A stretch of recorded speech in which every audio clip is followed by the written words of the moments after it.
Hello and welcome everybody. Today we're going to be showing you how we make a small kid's shirt. I forgot what size this was, but it's like a teen shirt for like a 11-year-old boy.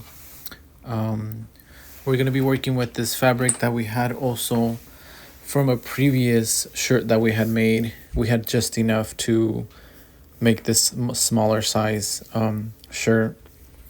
We're going to be putting it together. We already cut our patterns, and we created the pattern because we didn't have a pattern of this size.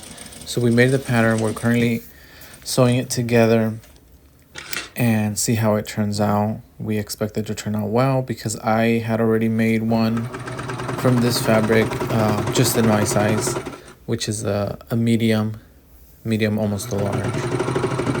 And it's still one of my favorite shirts. It feels really nice. And we will be giving it to one of our nephews as a gift as well.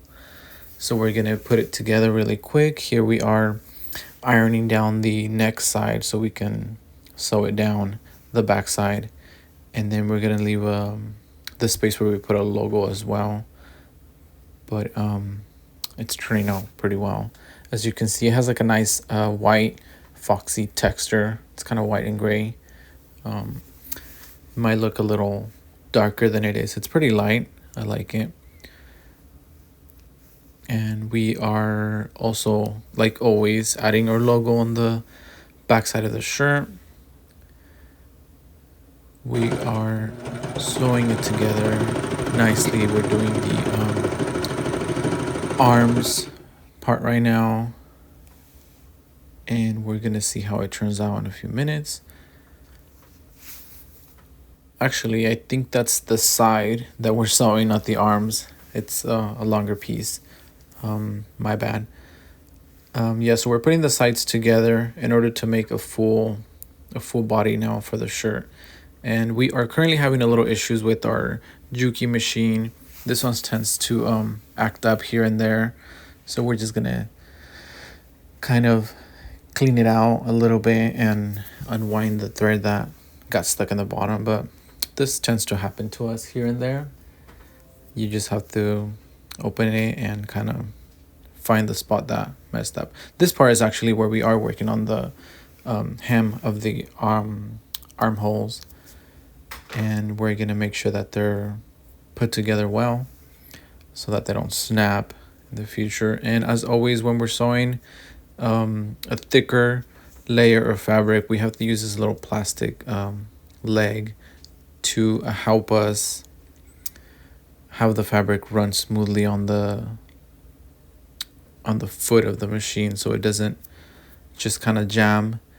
And when that happens, it'll just sew in one spot, as it doesn't move because the fabric is so thick on one side. So we have to kind of help it out and give it a little jump with this little feet or leg part or spacer. Not sure what it's called actually, but yeah, that's a big help for us when we're sewing thicker fabrics or layers that are overlapped together.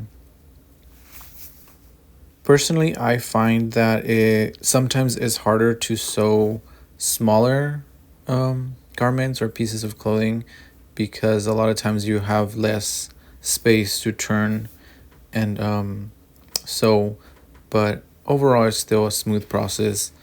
I prefer to sew larger pieces, but in this case it turned out very well.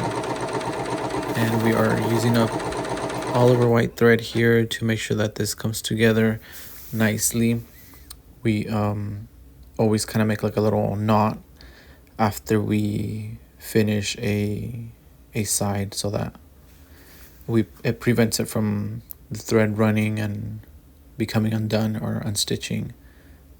We also check that we didn't accidentally eat part of the fabric, or that we didn't catch part of the fabric, I should say.